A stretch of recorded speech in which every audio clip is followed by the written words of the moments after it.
I'm Jack Howerton. I live at 2514 Columbine Lane. Been living there since 1962. I'm 81 years old. I'll be 82 February the 9th. I was 18 1 month and drafted within 2 months. Went to Fort Bragg and then went to Great Lakes and was in the Navy. Went through boot camp there and went home for about a week, and then went back and went from there on a steam train to California. And I went to San Diego and went through landing craft school at San Diego, and then we took a steam train to Astoria, Oregon, and commissioned a new ship up there.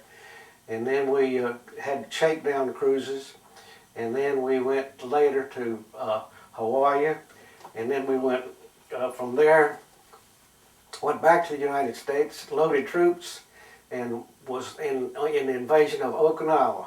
We was there about 30 days, and came back to the United States, loaded troops, and then we went back out to Okinawa, and then that's when they dropped the atomic bomb and the war ended, and I came home. I was discharged and came home. Jack, tell me a little bit about some of the things that you did on the ship, some of the things you remember, any of the parts of the invasion, particularly the Okinawa situation, and any of your thoughts that you have in regard to your time in the Navy. Well, I had leave in San Diego, had leave in Seattle, and had leave in Hawaii, and then some of the other islands out there.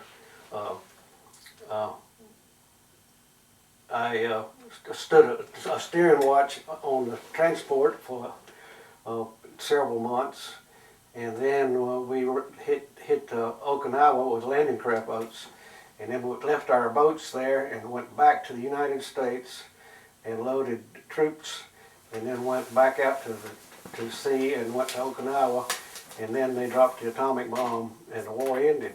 And then I transferred to a destroyer, and we delivered mail up and down the coast of China, and spent Christmas Day in '45 in Shanghai, China. And after that, came back to the United States, went to Tennessee, and that's where I got discharged. Okay.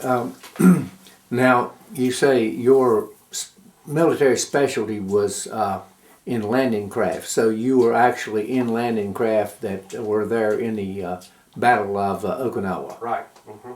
Yeah. And your specific job, how many people were in the crew of a landing craft?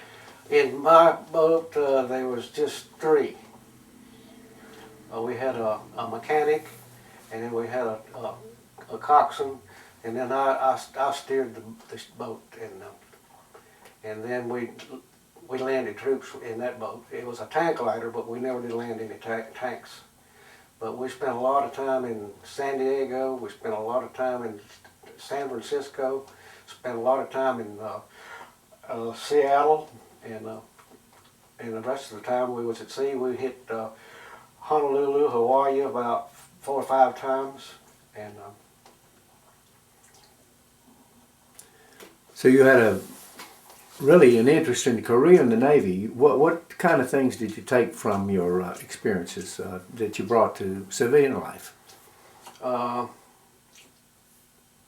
can't remember any of those that I brought home. I stood a lot of watches, and I steered a lot of ships. And did the Navy bring to you any discipline that might have not been? I can remember you and I being old pine toppers, that we probably all need a little bit of discipline. I know when I went in the Army, I learned some discipline that I didn't know prior to that time. Yeah, we had pretty right much discipline in the Navy. You had to, put on uniform of the day and all that stuff.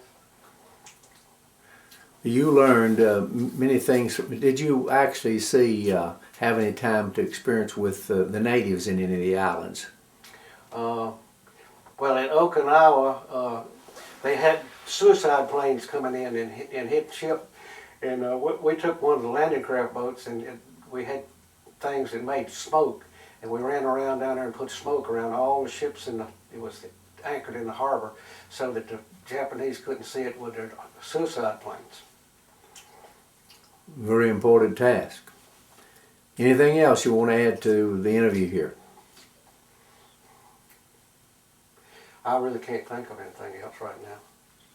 Well, I appreciate the time that you gave in service to our country, and many of us owe much to the folk who battled so bravely, actually.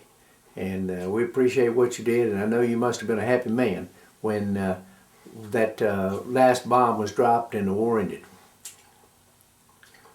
Yeah, I feel like that bomb saved our lives, because we was going to land troops there in probably a month or two, and those Japanese were putting up some pretty strong fights for such a small country.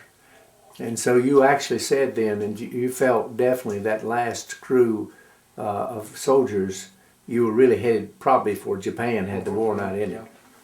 We were in a few typhoons out there, were really bad as the war though. Describe that. We were at Okinawa after the war, and it was coming up a typhoon, and we didn't have time for them to load our landing craft, so we had to stay on the island. And the ship went off and left us there. But it came back in about a week and picked us up. And